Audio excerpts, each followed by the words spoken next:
The world turned white, then orange, then black. Metal screamed as it tore itself apart. Heat slammed into Michael Harrison's back like the fist of an angry god, lifting him off his feet and hurling him forward through grass that suddenly felt like concrete. His ears rang with a sound that wasn't quite silence, but the absence of everything else. Somewhere beneath him, a body stirred. A woman, alive because he'd chosen 30 seconds of courage over a lifetime of safety. But that choice had cost him something he couldn't yet measure. 24 hours earlier, Michael had woken to the sound of rain against his bedroom window, the kind of steady drumming that promised a miserable commute, but also the possibility of sleeping in. The alarm clock on his nightstand blinked 5:47 a.m., 13 minutes before he actually needed to rise. He lay there in the gray pre-dawn light, staring at the water-stained ceiling of his apartment and thinking about nothing in particular. This was his favorite part of most days, the brief window between dreams and responsibility, when the world hadn't yet demanded anything from him. And from the other bedroom came the soft sounds of Sophie breathing still deep in whatever 8-year-old dreams look like. Michael turned his head toward the sound, an unconscious gesture he'd developed over the past 2 years. Checking, making sure, confirming that she was still there, still safe, still his. Catherine used to laugh at him for this habit. She'd catch him standing in the doorway at 2 in the morning, just watching Sophie sleep, and she'd pull him back to bed with gentle hands and gentler words about how he needed rest too. But Catherine had been gone for 743 days now, and Michael had stopped keeping such precise count somewhere around day 400, though his body seemed to remember the exact number anyway. The alarm erupted at 6:00 a.m. Michael silenced it with practiced efficiency, his hand finding the button in the dark without conscious thought. He sat up, felt his lower back protest the motion, and wondered for the thousandth time whether the cheap mattress was making it worse, or if this was just what 36 felt like. His work boots sat beside the bed where he'd left them, still carrying yesterday's dust from the maintenance corridors of Sterling Industries. He pulled them on without looking, muscle memory guiding his fingers through laces he'd tied 5,000 times before. The apartment was small enough that Michael could hear the coffee maker gurgling from the bathroom while he brushed his teeth. 2 bedrooms, 1 bath, a kitchen that opened into a living room barely large enough for their second-hand couch, and Sophie's art table. The lease agreement called it cozy. Catherine had called it temporary, a stepping stone to something better once Michael got his promotion to senior maintenance. But senior positions didn't open up often at Sterling Industries, and when they did, they went to guys who hadn't missed 3 weeks of work, sitting beside a hospital bed, watching their wife slip away from a brain aneurysm that gave no warning and showed no mercy. Michael splashed water on his face and studied himself in the mirror. Brown eyes with dark circles that never quite went away anymore. Hair that needed cutting, but probably wouldn't get it for another month. A jawline that Catherine used to trace with her finger while they lay in bed on Sunday mornings, back when Sunday mornings meant something other than laundry and grocery shopping and trying to keep an 8-year-old entertained on minimum wage. The scar on his left temple caught the bathroom light. 3 stitches from when he had been 12 and thought he could jump his bike off the loading dock behind his father's warehouse. He'd been wrong. His father had driven him to the emergency room without saying a word, paid the bill, with money they didn't have, and grounded him for a month. Michael's mother had died when he was 6, and his father had raised him alone with the kind of stern silence that Michael understood better now that he was doing it himself. Sophie appeared in the bathroom doorway, her hair a rat's nest of tangles and her favorite pajamas twisted around her small frame. She rubbed sleep from her eyes with both fists, a gesture so achingly familiar that Michael's chest tightened. "Morning, sweetheart." She yawned, jaw cracking with the effort. Her voice came out scratchy with sleep. "Is it school day?" "Every weekday is a school day," Michael reminded her, though he kept his tone light. They'd had this exact conversation every Monday through Friday for the past 3 years. Sophie hated mornings with the passion of someone who would sleep until noon if the world allowed it. "Can I have the dinosaur cereal?" Michael had already pulled the box from the cabinet, anticipating this request because Sophie had eaten nothing but dinosaur-shaped cereal for breakfast since her mother died. The pediatrician said it was a phase, a way of controlling something in a world that had taken control away from her. Michael just kept buying the cereal and watching his daughter pick out the Triceratops pieces first every single morning without fail. He poured milk over the colorful shapes while Sophie climbed onto her chair at the small kitchen table. The wood was scarred from years of use bought from a thrift store when Michael and Catherine first moved in together. Catherine had insisted they could sand it down and restain it, make it beautiful. Michael had agreed because he would have agreed to anything that made her smile like that. But the sanding and staining never happened, and now the table stood as a monument to good intentions and insufficient time. Sophie crunched her cereal with single-minded focus. Michael watched her over the rim of his coffee mug, this small person who looked so much like Catherine that sometimes it hurt to breathe.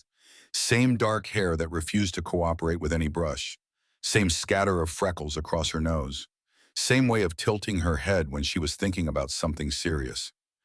"Daddy, you're staring. Sorry, baby. Just making sure you eat." "I always eat."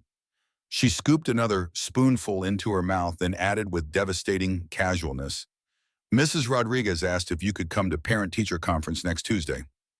Michael's schedule appeared in his mind, a careful calculation of shift hours and overtime possibilities, and the eternal question of whether he could afford to miss work. Mrs. Rodriguez was Sophie's third-grade teacher, a patient woman who'd sent home 3 notes in the past month about Sophie's tendency to daydream during math lessons. Michael had read each note twice, filed them in the folder labeled Sophie School that lived on the kitchen counter, and promised himself he'd deal with it when things calmed down. Things never calmed down. "What time? 4 o'clock. I'll be there." The words came out automatically, a promise he'd have to figure out how to keep. His shift at Sterling Industries ran until 5, and Roger Bennett wasn't the kind of supervisor who appreciated early departures even for parent-teacher conferences. But this was Sophie, and Sophie came first and always. She smiled at him, bright and trusting, and Michael felt the weight of that trust settle across his shoulders like a familiar coat. They moved through the morning routine with practiced efficiency. Michael packed Sophie's lunch while she brushed her teeth.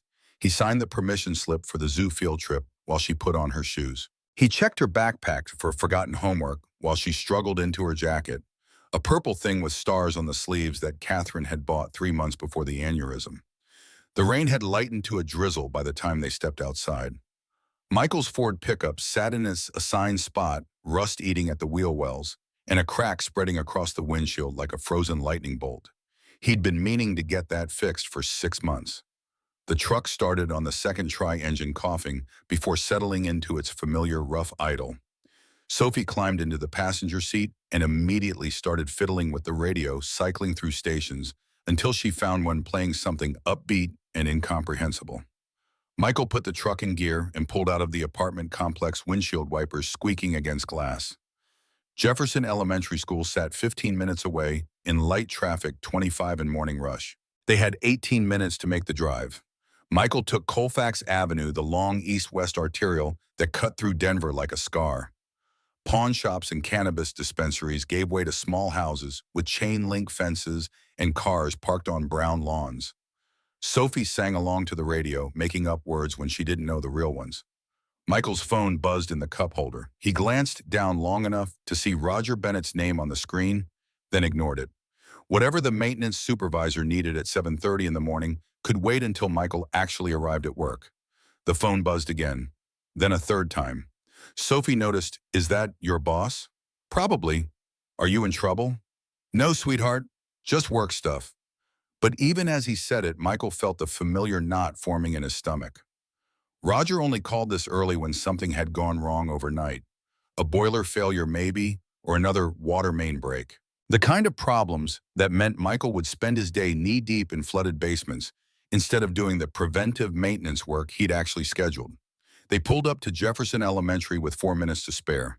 Sophie gathered her backpack and lunchbox, then turned to Michael with sudden seriousness. "Promise you'll come to the conference." "Promise." He held up his pinky finger. Sophie hooked hers through it, their long-time ritual of binding agreements. "Love you to the moon, Daddy.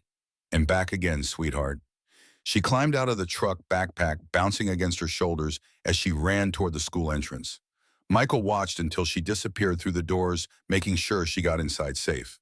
The same thing he did every morning. The same thing he'd keep doing until she was old enough to roll her eyes and tell him to stop being overprotective. His phone buzzed again. Michael finally picked it up and saw 5 missed calls from Roger plus 2 text messages that both said the same thing. "Call me now." "Emergency." Michael dialed. Roger answered before the first ring finished. Where are you dropping Sophie at school? What's wrong? The executive wing flooded overnight, whole third floor. Conference room, two offices, and somehow water got into the server room. Mr. Sterling's assistant is losing her mind. I need you here now. Michael checked the time, 7:47 a.m. He could be at Sterling Industries by 8:15 if traffic cooperated. I'm 25 minutes out. Make it 15. Roger hung up without waiting for a response. Michael pulled away from Jefferson Elementary and pointed the truck toward Highway 36, the route that would take him east towards Sterling Industries headquarters in Commerce City. The rain had picked up again, turning the morning gray and slick. Other vehicles crept along with headlights, cutting through spray, kicked up by tires on wet pavement. The radio chattered about weather and traffic and the upcoming mayoral election. Michael ignored it, his mind already calculating the logistics of a third-floor flood. They'd need to shut off water to the entire wing, find the source of the leak, pump out, standing water check for electrical damage, assess whether the server room equipment was salvageable. Hours of work, maybe days. Roger would be in one of his moods, snapping at everyone and blaming the maintenance team for problems they hadn't caused. Michael merged onto Highway 36, picking up speed as traffic thinned slightly.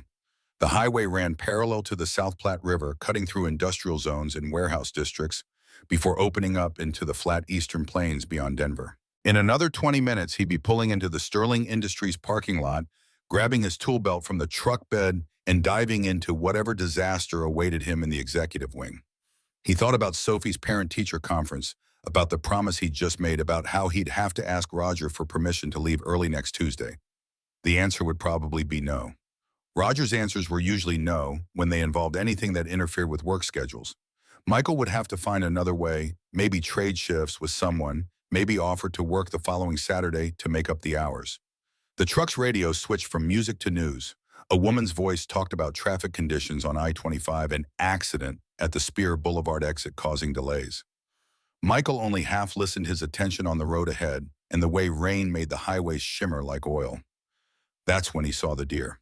It bounded out of the trees on the right side of the highway, a flash of brown fur and white tail cutting across the road with the kind of panicked speed that meant predator or vehicle had spooked it. The deer cleared 3 lanes in seconds, graceful and terrified, and completely unaware of the silver Mercedes that had just crested the slight rise ahead of Michael's truck. Time didn't slow down exactly, but Michael's perception sharpened, taking in details with crystalline clarity. The Mercedes driver, a woman with dark hair, jerking the wheel left to avoid the deer. The car's tires losing purchase on rain-slicked asphalt. The violent swerve that became a spin. The sound of tires screaming against pavement as the Mercedes went sideways. Michael's foot found the brake pedal. His truck decelerated hard, nose-dipping, as anti-lock brakes engaged and released in rapid pulses. The Mercedes continued its deadly rotation, still traveling forward, even as it spun, a combination of physics and panic that sent it careening toward the concrete barrier separating eastbound from westbound lanes. The impact sounded like the end of something. Metal crumpling, glass exploding, the specific violence of a luxury car hitting an immovable object at highway speeds. The Mercedes struck the barrier passenger side first, which probably saved the driver's life in those initial seconds. The force of the collision sent the vehicle airborne, flipping in a lazy arc that seemed to defy physics.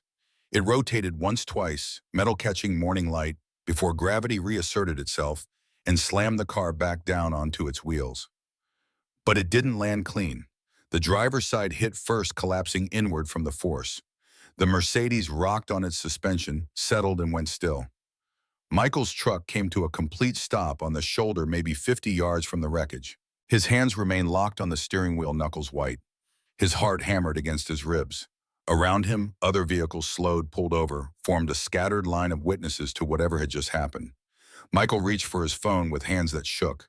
He dialed 911 and waited for the operator to answer, his eyes never leaving the crumpled Mercedes. 911, what's your emergency? There's been an accident on Highway 36 eastbound. His voice sounded strange to his own ears, too calm, like someone else was using his mouth to speak. About 2 miles past the Sterling Industries exit, car hit the barrier, flipped multiple times. How many vehicles are involved? Just one. A silver Mercedes. I can see someone inside. Are you injured, sir? No, I'm fine. But the driver? The operator said something else, probably instructions about staying on the line or waiting for first responders. Michael didn't hear it.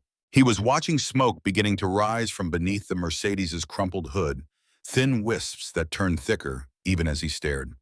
"Sir, are you still there?" Michael ended the call and opened his truck door. The morning air hit him, carrying the smell of rain and hot metal and something sharper underneath. His work boots hit pavement. He started walking toward the wrecked Mercedes, each step feeling like moving through deep water. Other drivers had stopped now. A man in a business suit stood beside his Lexus phone pressed to his ear. A woman in yoga clothes had both hands over her mouth staring. No one moved toward the accident. Everyone watched, waiting for someone else to do something. Michael kept walking. The smoke was definitely getting worse, going from white to gray to something darker. He covered the distance in what felt like forever, but was probably only seconds. Up close, the damage was catastrophic. The driver's side had taken the worst of it: door frame compressed inward, roof buckled, windshield spiderwebbed with cracks. Inside, a young woman hung unconscious against her seatbelt. Blood ran from a bouchée near her hairline, painting the left side of her face red. Her left arm bent at an angle that made Michael's stomach clench. She wore professional clothes, a blouse and slacks, that suggested she'd been on her way to work, same as him. Her eyes were closed, mouth slightly open. Miss Michael pulled at the driver's door handle. It didn't budge, warped metal, refusing to cooperate. "Can you hear me?" No response. Her chest rose and fell in shallow movements that suggested breathing, but not consciousness. Michael leaned closer to the broken window, trying to see better, and that's when the smell hit him fully. Gasoline. He looked down. Dark fluid pooled beneath the vehicle, spreading outward across the wet pavement, like spilled ink mixing with rainwater.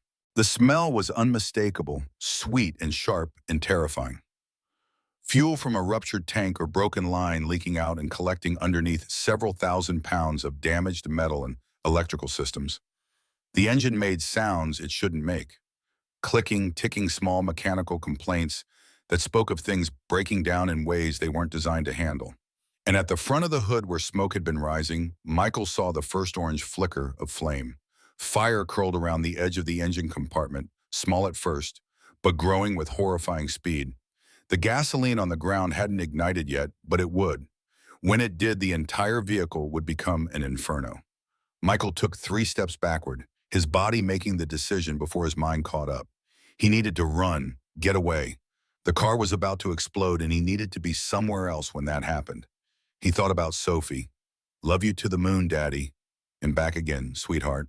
Their goodbye from 30 minutes ago, the last thing she'd said to him before disappearing through the school doors.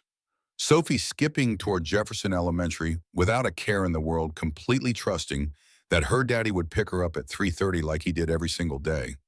Sophie, who'd already lost her mother to something random and sudden and unstoppable. Sophie, who would be completely alone if her father died, trying to save a stranger from a burning car. The flames grew larger, reaching toward the passenger compartment where gasoline vapor would be accumulating. Michael stood frozen in the rain, caught between survival instinct and something else. Something Catherine used to call his curse of caring too much about people he didn't even know. She'd meant it affectionately, usually after Michael had stopped to help someone change a tire, or had given money to a homeless veteran, or had spent an afternoon fixing a neighbor's leaking sink for free. Catherine would shake her head and smile and tell him he couldn't save everyone. Michael would kiss her forehead and agree, but then he'd keep doing it anyway because he couldn't seem to help himself. But this wasn't a flat tire or a few dollars or an afternoon with a wrench. This was fire and gasoline, and a very real chance of dying in a way that would leave Sophie alone in a world that had already taken so much from her. Michael ran back to his truck. Other drivers watched him go, probably relieved that someone had made the sensible choice to get away from the inevitable explosion. Michael yanked open the passenger door and grabbed the tire iron from behind the seat, a 2-foot length of steel that he used for changing flats. It felt heavy in his hands, solid, the kind of tool that could break things. He sprinted back to the Mercedes. The flames had spread, now visible through gaps in the hood, reaching for the passenger compartment with orange fingers. Michael swung the tire iron at the rear passenger window, putting everything he had into the blow. Safety glass exploded inward, showering the back seat with thousands of crystalline fragments.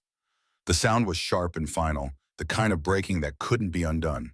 Michael cleared jagged edges from the window frame with the tire iron working fast, not thinking about what he was doing because thinking would lead to stopping and stopping would lead to watching someone burn alive. Heat hit him the moment he crawled through the window. The interior of the Mercedes was filling with smoke, acrid, and chemical smelling, turning the air thick. Michael's eyes watered immediately. His lungs burned with each breath. He could see flames now dancing along the dashboard vents, reaching toward the front seats where the unconscious woman hung against her seatbelt. Michael pulled out his pocket knife, the one Catherine had given him for their 5th anniversary. Swiss Army red with their initials engraved on the side. He'd carried it every day since she died, a talisman against loss and forgetting. His hands shook as he opened the blade and reached for the woman's seatbelt. The fabric was thick, designed to save lives in exactly this kind of collision. The belt had done its job, keeping her secure during the impact, preventing her from being thrown through the windshield. Now it trapped her in a burning car, and Michael's knife was dull from years of use, barely making progress with each sawing motion. "Come on." The words escaped through gritted teeth as he sawed harder, leaning his weight into it. The blade caught again. Oak filled his lungs, making him cough. His eyes streamed tears. The heat intensified with each passing second, no longer just uncomfortable, but actively painful. The kind of heat that promised blistering skin if he stayed much longer. The sleeve of his work jacket started smoking. Michael glanced down, saw a small flame taking hold of the fabric and beat it out against the back seat without stopping his work on the seatbelt. His knuckles scraped against metal, tearing skin. Blood made the knife handle slippery. The seatbelt gave way all at once, the last fibers separating with a small sound lost in the roar of growing fire. The woman's full weight collapsed against Michael's chest, unconscious and heavy and bleeding onto his shirt. He caught her awkwardly, one arm around her torso, the other still holding his knife. Getting her through the rear window was impossible physics. Michael was 6 feet tall and 170 pounds of mostly muscle built from 10 years of physical labor. She was maybe 5'6" and substantially lighter, but dead weight is always heavier than conscious weight. Maneuvering her limp body through a window frame while crouching in a smoke-filled car, actively trying to become an oven tested every limit Michael had. He positioned himself with his back against the rear passenger door, braced his feet against the driver's seat, and pulled her toward him. Her head lolled against his shoulder, blood from her wounds soaking through his shirt collar. The broken glass from the window cut into his back, through his jacket, sharp edges finding skin. Michael ignored it, hauling her backward, inch by inch. The front of the car was fully engulfed now. Flames consumed the dashboard, reached for the front seats, spread across the headliner. The heat was unbearable, like standing next to an industrial furnace. Michael felt his jacket begin to smolder in multiple places. The skin on his neck and face felt tight, stretched, too close to the temperature that would cause permanent damage.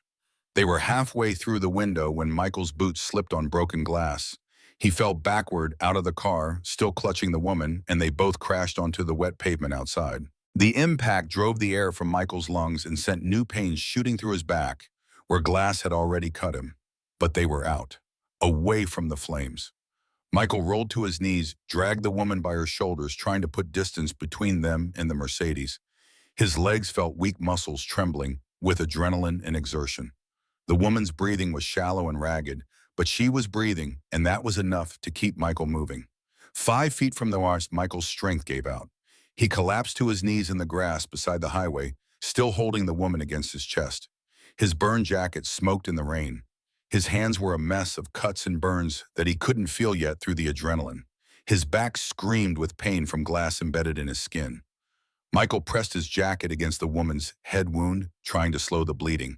His hands shook violently, shock setting in now that the immediate crisis was passing. The woman stirred slightly in his arms but didn't wake. "You're going to be okay." The words came out rough, his throat raw from smoke inhalation. "Help is coming. Just hold on." In the distance, sirens wailed. How long had it been since he'd called 911? 2 minutes 5, time had lost meaning, somewhere between breaking the window and crawling into fire. The sirens grew louder, converging from multiple directions, the sound of emergency response mobilizing. Michael knelt there in the wet grass beside Highway 36, holding a bleeding stranger, and realized he couldn't hear anything from the Mercedes. The roaring fire had gone quiet. He turned his head to look. The gas tank exploded with a sound that erased thought. A massive fireball erupted from the rear of the vehicle, expanding outward in a sphere of orange and red and white-hot fury. The shockwave hit Michael like a physical thing, a wall of pressure that lifted him off his knees and threw him forward. He felt himself flying, arms instinctively wrapping tighter around the woman he'd just saved, trying to shield her body with his own. They hit the ground hard, Michael on bottom, the woman on top, grass and dirt and gravel grinding into his already damaged back. Debris rained down around them, pieces of burning metal and plastic and glass falling like apocalyptic hail. Something sharp embedded itself in Michael's left shoulder. Something else struck his right arm. Heat washed over them in waves, the Mercedes now a funeral pyre of twisted metal and flame. Michael couldn't hear anything. The explosion had temporarily deafened him, leaving only a high-pitched ringing that filled his head. He tried to move, but his body wouldn't cooperate, muscles locked in shock and pain. The woman lay on top of him, still unconscious, still breathing. He'd protected her from the worst of the debris, taken the damage himself. Vision started to gray at the edges. Michael forced his eyes to stay open, forced himself to keep pressure on the woman's head wound, even though his hands felt like they belonged to someone else. The sky above was gray with rain clouds and black with smoke. Ash fell like snow. Faces appeared in Michael's limited field of vision. Paramedics in uniform moving with practiced efficiency. Someone tried to pull the woman away from him. Michael's arms tightened automatically, protective instinct overriding rational thought. "Sir, we need to take her," a man's voice calm but urgent. "Sir, let us help her." Michael's arms loosened. The woman was lifted away, placed on a stretcher, surrounded by medical professionals who knew what they were doing. Michael tried to sit up, but someone's hand pushed him back down, gentle but firm. "Stay down, sir. You're injured. We need to assess you." Michael turned his head, watching the paramedics work on the woman. They had an oxygen mask over her face now. IV lines being established, rapid conversations full of medical terminology he didn't understand. Behind them, the Mercedes continued to burn, nothing left but a skeletal frame in flames. The ringing in Michael's ears slowly faded, replaced by the sounds of emergency response. Multiple sirens, people shouting coordinates and instructions, the diesel rumble of fire trucks. Someone was cutting away his jacket, exposing his back to cold air. He felt hands probing at injuries, assessing damage. "Sir, what's your name?" "Michael Harrison." His voice sounded like gravel dragged across concrete. "Mr. Harrison, you have second-degree burns on your back and arms, multiple lacerations from glass, possible shrapnel wounds. We need to get you to the hospital." "Is she okay?" Michael tried to turn his head to see the woman, but a different paramedic, this one a young woman with kind eyes, held his head still. "She's stable. You saved her life. But right now, we need to focus on you." They loaded him onto a stretcher. Michael stared up at gray sky and falling rain, feeling the vibrations of the stretcher rolling across pavement, then being lifted into an ambulance. The doors closed. Someone started an IV in his left arm. Medical equipment beeped and hummed around him. Michael's phone was still in his pocket, he realized. Probably damaged, definitely ruined by water and smoke, but maybe functional enough to make a call. He reached for it with his right hand, but his fingers wouldn't close properly. He tried again, watching his own hand refuse to obey basic commands. "Mr. Harrison, don't move." The paramedic working on his back had a Hispanic accent and steady hands. "We need to keep you still. My daughter." Michael's throat felt like he'd swallowed broken glass. "I need to call someone about my daughter. We'll take care of that at the hospital. Right now, focus on breathing for me, nice and slow." But Michael couldn't stop thinking about Sophie, about the promise he'd made this morning with their pinky fingers linked, about school letting out at 3:30 and no one there to pick her up, about how she'd wait in the office watching the doors, slowly realizing that something had gone wrong. The ambulance started moving, siren wailing. Through the rear window, Michael could see smoke rising from the wreckage on Highway 36, a black column visible for miles. He'd driven past accidents before seeing the aftermath of other people's disasters, always thinking, thank God that wasn't me. Now he was the disaster, being rushed to a hospital with burns and cuts and whatever other damage hadn't revealed itself yet. Catherine's voice echoed in his memory, something she'd said during one of their last conversations before the aneurysm. They'd been lying in bed on a Sunday morning Sophie at a sleepover, rare privacy for talking about serious things. Michael had mentioned a coworker who'd been hurt on the job expressing frustration with the company's safety protocols. Catherine had rolled over to face him, her hand finding his chest right over his heart. You can't save everyone you know. Someday your need to help people is going to get you hurt. Michael had kissed her forehead. Then I'll get hurt helping someone. There are worse ways to live. She'd smiled sad and proud at the same time. Promise me you'll remember that Sophie needs you more than strangers do. Promise me that if you ever have to choose, you'll choose to come home to her. He'd promised. Lying there in their bed with morning light coming through cheap curtains, he'd promised to his wife that their daughter would always come first. Then he'd broken that promise for a woman whose name he didn't even know. Denver General Hospital appeared through the ambulance windows, a sprawling complex of buildings that handled trauma for the entire metropolitan area. The ambulance backed into the emergency bay. Doors opened. Michael's stretcher was pulled out into artificial light and controlled chaos. Nurses in scrubs converged. A doctor with gray hair and tired eyes appeared asking questions while examining Michael's injuries. Someone cut away his shirt entirely. Someone else was documenting everything on a tablet. The world became a blur of activity and pain that was starting to break through the adrenaline. The doctor's voice cut through the noise. Burns are second degree across most of his back and both arms. Multiple lacerations, some deep. Possible foreign objects embedded in tissue. Get him into trauma bay 2. I want a full workup x-rays for the back and both hands. And someone page ortho these hand injuries look significant. They wheeled him through corridors, fluorescent lights passing overhead in rhythm. Michael tried to track where they were taking him, but gave up after the third turn. The hospital was a maze designed by people who knew their way around, incomprehensible to everyone else. Trauma Bay 2 was organized chaos. They transferred him from the ambulance stretcher to a hospital bed, multiple hands working together to move him as carefully as possible. Each movement sent fresh pain through his back. Michael bit down on a sound that wanted to be a scream. Mr. Harrison, I'm Dr. Sarah Chen. She appeared in his field of vision, an Asian woman in her 40s with sharp eyes and confident hands. I'm going to take care of you, but first I need to know if you're allergic to any medications. Michael shook his head. No allergies. Good. We're going to give you something for the pain and then we need to clean these wounds. It's going to hurt, I won't lie to you, but we need to prevent infection and assess the damage properly. She nodded to a nurse who injected something into Michael's IV line. Within seconds, warmth spread through his body, taking the sharp edges off the pain and replacing them with something more manageable. The world went slightly fuzzy around the edges. Dr. Chen began working on his back, cleaning wounds with efficient movements. Michael felt tugging and pulling, the sensation of foreign objects being removed from his skin. Glass probably, and pieces of whatever had hit him during the explosion. The woman from the accident. Michael's words slurred slightly from whatever drug they'd given him. Is she alive? She's in surgery right now. Dr. Chen's voice was professionally neutral. Skull fracture broken, arm, some internal bleeding. But she's alive because you got her out before that car exploded. The fire department said you had maybe 30 seconds before it became unsurvivable. 30 seconds, an impossibly small amount of time that had felt like an eternity while he was living it. Michael closed his eyes and saw the flames reaching for the passenger compartment, felt the heat blistering his skin, heard the seatbelt fibers separating one by one under his dull knife. Mr. Harrison, I need you to look at your hands. Michael opened his eyes. Dr. Chen had moved to his right side where both his hands lay on the bed beside him. They were cleaned of blood, now burns and cuts visible in harsh hospital lighting. His fingers looked wrong, swollen and discolored. You have significant nerve damage in 3 fingers on your right hand. Dr. Chen's tone was gentle but direct.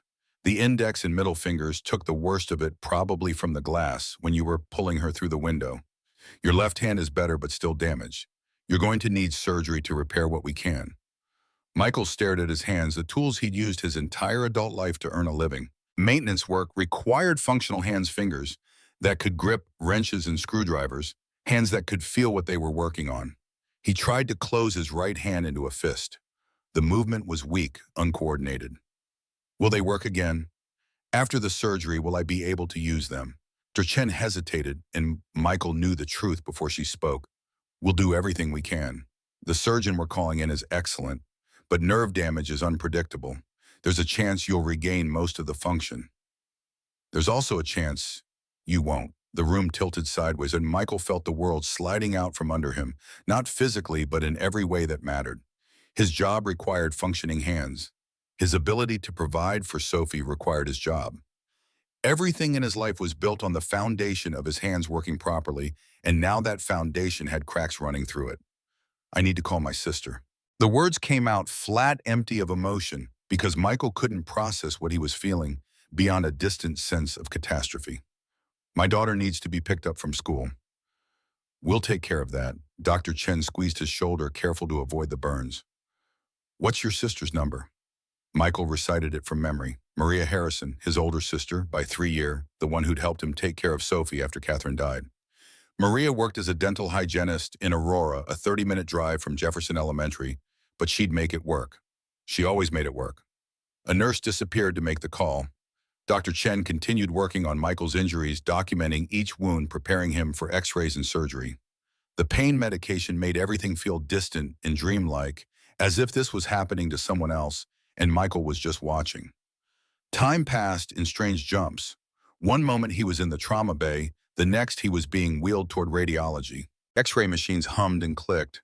A technician positioned his damaged hands carefully, taking multiple images from different angles. Then back to the trauma bay. Then Dr. Chen returning with a tablet showing images of his bones and tissue. The good news is nothing's broken. She displayed the X-rays pointing at areas Michael couldn't interpret. Your bones are intact despite the trauma. The bad news is the soft tissue damage is extensive. We're going to schedule you for surgery as soon as possible, probably within the next few hours. Michael nodded, not trusting his voice. Through the open door of the trauma bay, he could see other emergency room activity. A child with a broken arm being treated in the next bay over. Nurses moving with purpose between patients. Someone coding in the distance, rapid response being called. This was what hospitals did, Michael realized. They took broken people and tried to put them back together, success never guaranteed. Catherine had died in a hospital despite everything they tried.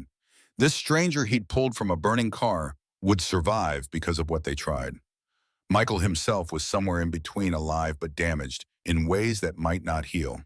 Dr. Chen's pager went off. She glanced at it, frowned, then looked back at Michael. I need to check on another patient. Your sister has been notified and she's on her way. Surgery is being scheduled. In the meantime, try to rest. The medication should help with that. She left. Michael lay alone in the trauma bay, staring at ceiling tiles and listening to hospital sounds. Beeping monitors, distant conversations, the pneumatic swoosh of automatic doors. Somewhere in this building, the woman he'd saved was in surgery. Somewhere else, medical professionals were determining whether Michael's hands could be repaired enough to let him keep his job. Maria arrived 40 minutes later with Sophie in tow. Michael heard his daughter's voice before he saw her, a sound that made his chest tighten. They came around the privacy curtain, and Sophie stopped dead, staring at her father with wide brown eyes. Daddy Michael tried to smile, but wasn't sure he succeeded. Hey, baby. Sophie approached slowly, taking in the bandages on his arms, the monitors he was connected to, the burns visible on his neck and face. Her lower lip trembled. Maria stood behind her, one hand on Sophie's shoulder, her own expression carefully neutral in the way adults get when they're trying not to frighten children. What happened? Sophie's voice was barely a whisper. I helped someone who was hurt. Michael kept his tone as normal as possible, though his throat still felt raw. There was a car accident, and I got someone out of a burning car. But I'm okay, sweetheart.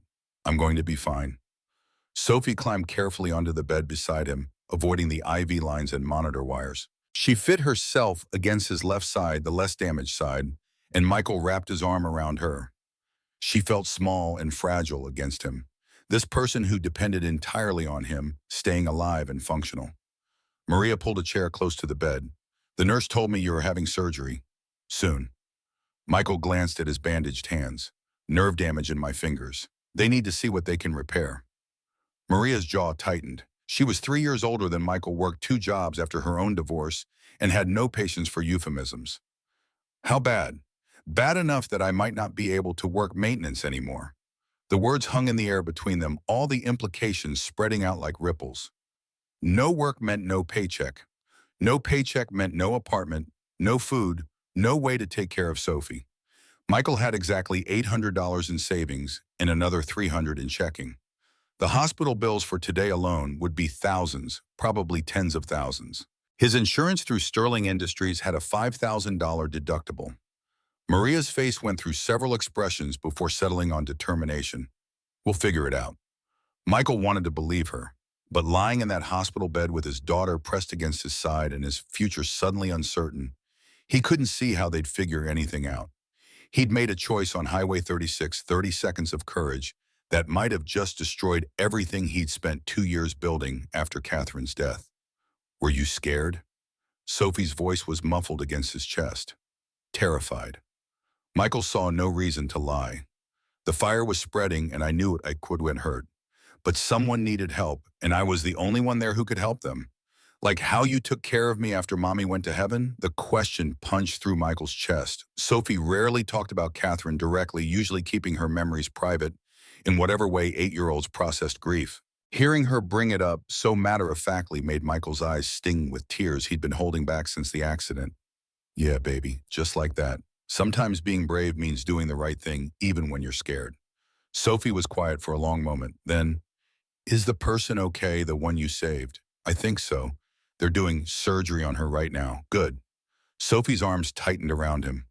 I'm glad you saved her, Daddy, even if you got hurt. Mommy always said angels don't always have wings. Michael's breath caught. Catherine had said those exact words to Sophie during one of their bedtime conversations back when Catherine was still alive, to tuck their daughter in at night. Sophie had been afraid of the dark, asking if angels would protect her while she slept. Catherine had explained that angels came in all forms, sometimes with wings and halos like in pictures, but more often they were just people with brave hearts who showed up when you needed them. Your mom was right about that. Michael's voice cracked on the words. She was right about a lot of things. They stayed like that. Sophie curled against her father's side, Maria sitting silent vigil in the chair, until a nurse came to take Michael for surgery. Sophie didn't want to let go. Maria had to physically lift her away, while Sophie cried and reached for her father. Michael watched them leave his daughter's face, the last thing he saw before the surgical team wheeled him toward the operating room. Love you to the moon, he wanted to say, but his throat closed around the words. The OR was cold and bright. Michael was transferred to the surgical table. An anesthesiologist appeared above him, explaining what would happen. Michael barely heard it, his mind stuck on Sophie's crying face. Count backward from 10 for me, Mr. Harrison. Michael started counting. 10, 9, 7, 8. Somewhere around 6, the world went away. He dreamed of fire. Flames consuming everything, spreading from the Mercedes to the highway to Denver itself, the entire world burning, while Michael stood frozen watching. Catherine appeared in the dream, standing in the middle of the flames without burning. She smiled at him, sad and proud. You broke your promise, she said. I'm sorry. Michael tried to reach for her, but his hands wouldn't move. I couldn't leave her. I know, that's who you are. That's why I loved you. But Sophie needs you, Michael. She needs you more than strangers do. I know. Then come home. Catherine's image flickered like a candle in wind. Wake up and come home to her. Michael woke to darkness and pain, not the sharp agony from before surgery, but a deep throbbing ache that filled his entire body. He tried to move and discovered he couldn't not, you see. Heavy bandages covered both hands. His back felt like one giant bruise. Monitors beeped steadily beside the bed. A hospital room at night. Dim lights from the hallway leaking under the door. The familiar smell of antiseptic and recycled air. Michael turned his head and saw Maria asleep in the chair beside his bed, her head tilted at an angle that would give her a terrible neck ache. No, Sophie. They wouldn't have let her stay overnight. Michael's mouth felt like cotton. He tried to swallow and couldn't. A water pitcher sat on the bedside table, but his bandaged hands couldn't grip it. He lay there in the dark, thirsty and hurting, and wondered what time it was, what day it was, how long he'd been unconscious. The surgery was over, obviously. His hands were heavily bandaged, immobilized in some kind of splits that kept his fingers in specific positions. Michael tried to move his right index finger and felt nothing. Tried again. Still nothing. A creeping numbness that might be residual anesthesia or might be permanent damage. Panic started to rise in his chest. He forced it down, breathing slowly like Catherine had taught him during her own medical crisis. In through the nose, out through the mouth. Count the breaths. Focus on something you can control. Maria stirred in her chair, then opened her eyes. She saw Michael awake and immediately stood crossing to the bed. Hey, how do you feel? Like I got hit by a car. Michael's voice was rough throat, still damaged from smoke. How long was I out? 6 hours. It's almost midnight. Maria reached for the water pitcher, poured a cup, held it to Michael's lips. Small sips. The water was the best thing Michael had ever tasted. He drank slowly, letting it ease his throat. Maria set the cup aside and sat on the edge of the bed. The surgeon said it went well. They repaired what they could. She paused, choosing words carefully. The nerve damage was worse than they hoped, but not as bad as they feared. You'll need physical therapy. Lots of it. And there's no guarantee how much function you'll get back. Michael stared at his bandaged hands, his livelihood wrapped in white gauze and medical tape. Can I work? Not for a while. They want you to stay here for at least 3 days for observation and to start physical therapy.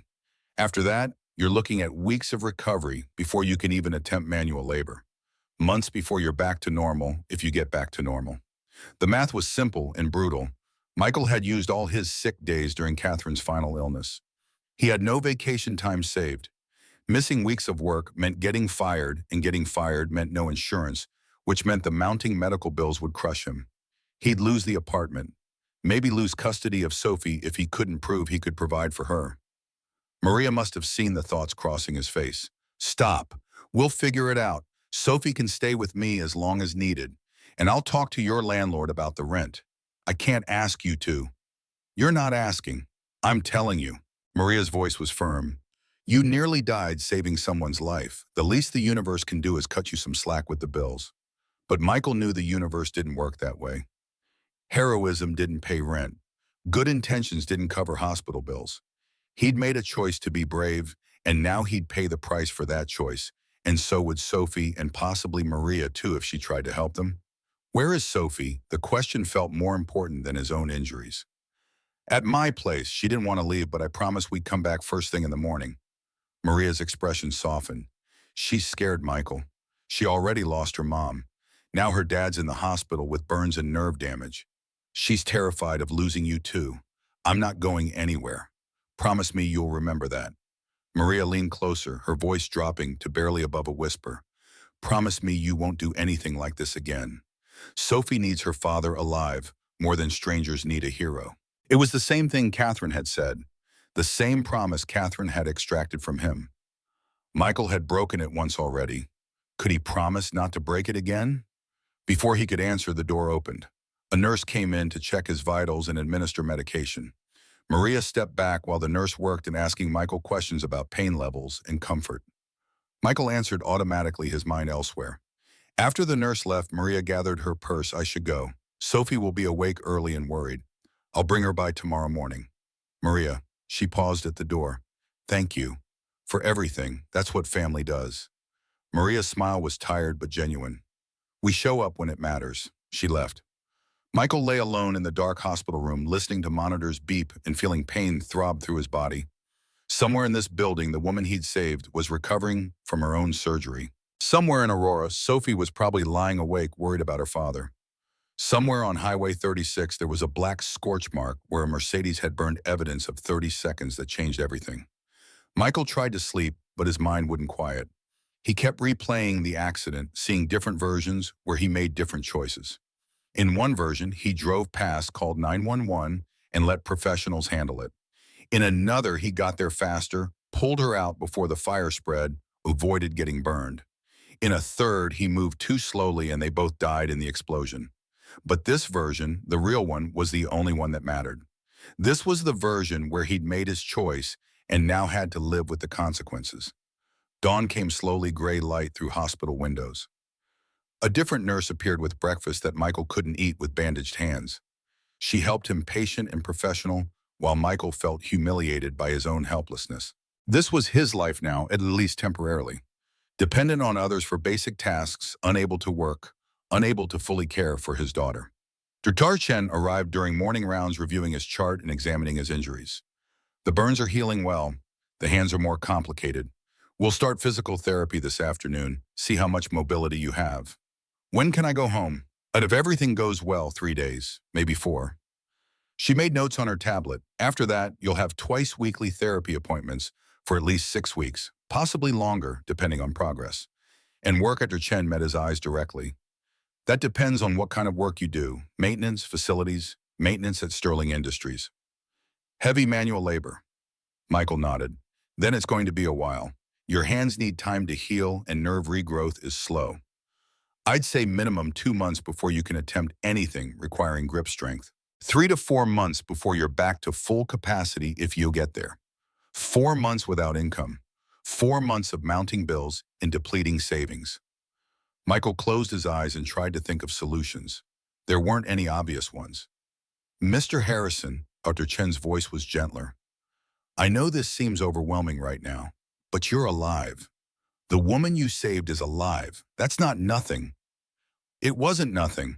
Michael knew that intellectually, but knowing something and feeling it were different things, and right now he felt like he'd traded his future for a stranger's life, and he couldn't decide if that math worked out to heroism or stupidity. Maria and Sophie arrived at 9 a.m. Sophie ran into the room and climbed onto the bed more carefully than yesterday, her eyes red from crying, but her expression determined. She didn't say anything, just pressed herself against Michael's side and held on. Michael wrapped his less damaged arm around her and let her stay there, while Maria talked to Dr. Chen in the hallway. Their conversation was too quiet for Michael to hear, but he could guess the content. Medical details, recovery timeline, financial concerns, all the practical complications that came from 30 seconds of courage. Sophie eventually pulled back enough to look at Michael's bandaged hands. Does it hurt? Yeah. But it'll get better. Michael tried to keep his voice light. The doctors are going to help me do exercises to make my hands work right again. Like physical therapy, I had that after I broke my ankle. Sophie had been 6 when she'd fallen off the monkey bars at school, landing wrong and fracturing her ankle in 2 places. She'd needed a cast for 8 weeks and physical therapy after. Michael had taken her to every appointment, watching her work through pain and frustration to walk normally again. Exactly like that, except for my hands instead of my ankle. Sophie studied his face with an intensity that reminded Michael of Catherine, then with the directness only children possess. Are we going to be okay? Michael wanted to lie, wanted to promise that everything would be fine, that they had nothing to worry about, that his job would still be there, and the bills would get paid, and their life would continue exactly as before. But Catherine had taught him that children deserved honesty, especially about the things that scared them. I don't know yet, baby. Things are going to be hard for a while. But we're going to figure it out together. Aunt Maria is going to help. And I'm going to work really hard to get better so I can take care of you properly. I can help too. Sophie's voice was small but determined. I can make my own lunch for school. And I can clean my room without being asked. And I won't ask for new things. Michael's heart cracked a little. You don't have to do that. You're 8 years old. You're supposed to be a kid not worried about money. But you're hurt because you saved someone. That's important. Mommy always said helping people was important. She did say that. Catherine had volunteered at the food bank twice a month, had organized coat drives for homeless shelters, had made it a point to teach Sophie that they help people who needed help. It was one of the things Michael had loved most about his wife, her instinct towards service. Now that same instinct had gotten him burned and possibly unemployed, and Michael wasn't sure how to explain to his 8-year-old daughter that good intentions didn't pay hospital bills. Maria returned from the hallway to Chen says you're doing well. They'll start physical therapy this afternoon. Can't wait. Michael tried for humor and didn't quite get there. The morning passed in the peculiar tedium of hospital stays. Nurses checking vitals. Physical therapists coming by to introduce themselves and explain what treatment would entail. More medication administered. Lunch that Michael couldn't eat without help. Sophie colored in a notebook Maria had brought sitting cross-legged on the chair and occasionally looking up to make sure her father was still there. At 2 p.m., Roger Bennett called. Maria answered Michael's phone since Michael's hands couldn't grip it, then held it to his ear. Harrison Rogers' voice was tight with stress. Where the hell are you? You were supposed to be here at 8 a.m. We've got a goddamn disaster in the executive wing, and I've been trying to reach you all morning. Michael took a breath. I'm in the hospital. There was an accident yesterday morning. What kind of accident? Car accident on Highway 36. Someone was trapped in a burning vehicle. I pulled them out and got burned in the process. I'm going to be out of work for a while. Silence on the other end of the line. Then how long is a while? Doctor says at least 2 months. Maybe longer. 2 months. Roger's voice climbed an octave. Harrison, we're short-staffed as it is. I can't hold your position for 2 months. I have burns and nerve damage in both hands. Michael kept his tone level despite the anger building in his chest. I literally can't work right now. Then I need to start looking for someone who can. Look, I'm sorry you got hurt. That's rough. But Sterling Industries can't wait 2 months for you to recover. I'll give you a week to figure out your situation, but after that, I have to start the replacement process. The replacement process, corporate speak for getting fired. Michael had worked at Sterling Industries for 5 years without a single complaint, without missing a shift except when his wife was dying, and now he was being replaced because he'd saved someone's life. Understood. The word tasted like ash. Roger hung up. Maria pulled the phone away from Michael's ear, her expression somewhere between sympathy and fury. What did that asshole say? I'm fired? Not officially, not yet, but I will be. Michael stared at the ceiling. 1 week and then they start looking for my replacement. That's illegal. You're injured. There are laws about this. Laws that require lawyers to enforce, and I don't have money for lawyers. Michael's voice was flat, emptied of emotion, because feeling anything right now would break something inside him that he couldn't afford to break. Not with Sophie sitting 3 feet away, carefully not looking at them while she colored. Maria started to say something else, but Sophie interrupted Daddy. I'm hungry. Maria immediately shifted gears, the crisis temporarily shelved. Let's go to the cafeteria. You want to come? Michael, I'm good here. Michael attempted a smile for Sophie's benefit. Bring me back some coffee. They left. Michael lay alone in the hospital bed and tried to figure out how his life had fallen apart so completely in less than 24 hours. Yesterday morning, he'd been employed healthy and reasonably stable. Now he was burned, possibly disabled, definitely unemployed, and drowning in medical bills that would keep accumulating for months. The woman he'd saved was worth this, he told himself. A human life was worth any price. Catherine would have agreed. Sophie would eventually understand. This was the right choice, even if the consequences were devastating. But knowing something was right didn't make it hurt less. Physical therapy started at 3 p.m. A therapist named James, built like a linebacker, but with surprisingly gentle hands, unwrapped Michael's bandages to assess the damage. The burns on his arms were healing, though the skin looked angry and raw. The cuts from glass had been stitched and were already showing signs of closure. But his hands were the real problem. James examined each finger carefully, asking Michael to try various movements. Curl your fingers, straighten them. Make a fist. Touch your thumb to each fingertip. Michael tried. Some movements worked weak and painful, but functional. Others didn't work at all. His right index and middle fingers barely moved, the nerve damage too severe for signals to reach the muscles. James made notes on his tablet. Okay, here's what we're looking at. You have good range of motion in your left hand, though. Grip strength is reduced. Your right hand is more complicated. The ring and pinky fingers are responding well. The thumb is okay, but these two, he touched Michael's index and middle fingers, they're going to take time. Maybe a lot of time. Will they work again? Honestly, I don't know. Nerve regeneration happens at about 1 millimeter per day, which means it could be months before we know the full extent of the damage. In the meantime, we're going to work on maintaining what mobility you have and encouraging new nerve growth through exercises. Show me. Michael needed to do something, anything that felt like progress. James spent the next hour teaching Michael basic exercises, squeezing a foam ball, picking up small objects with his functioning fingers, stretching movements that hurt but supposedly prevented scar tissue from limiting mobility. Michael did each one with grim determination, ignoring the pain and focusing on the small victories of fingers that moved when commanded. Sophie and Maria returned partway through the session. Sophie watched from the chair, eyes wide, as her father struggled to pick up a pencil with his damaged hand. It took him 6 tries.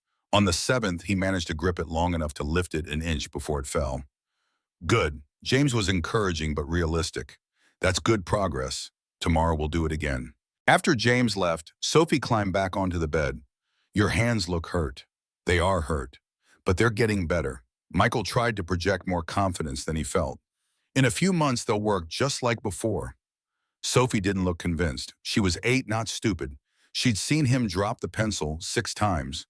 She'd heard the doctor say 2 to 4 months. She was doing the same math Michael was doing, adding up all the ways this was going to change their lives. That night after Maria took Sophie home and the hospital settled into its evening rhythm, Michael lay awake and thought about Catherine. She'd died in a hospital room, not unlike this one, surrounded by machines that couldn't save her and doctors who'd tried everything. Michael had sat beside her bed for 18 hours while she slipped away, holding her hand and telling her about Sophie, about all the things they'd planned to do as a family. At the end, Catherine had opened her eyes one last time. Her voice had been barely a whisper. "Take care of our girl. Always. Promise me." "I promise." Then she was gone and Michael was alone with a daughter who'd just lost her mother and a life that would never be the same. Now lying in his own hospital bed with his own injuries, Michael wondered if Catherine was watching from wherever she'd gone, wondered if she was proud that he'd saved someone's life, or angry that he'd risked orphaning their daughter, wondered if there was any way to balance the scales between service and survival, between helping strangers and protecting family. The door opened quietly. A nurse came in to check his vitals, saw that he was awake. "Can't sleep too much thinking. The medication can help with that if you want." Michael shook his head. He needed to think, needed to figure out what came next. Sleep would just delay the inevitable calculations. The nurse left. Michael stared at the ceiling tiles and tried to imagine a future where this worked out, where his hands healed completely and Sterling Industries took him back and the medical bills didn't destroy them financially, where Sophie didn't have to worry about her father or sacrifice her childhood to make up for his heroism. He couldn't quite see it, but Catherine had always said that the future revealed itself one day at a time, and you couldn't let the uncertainty paralyze you.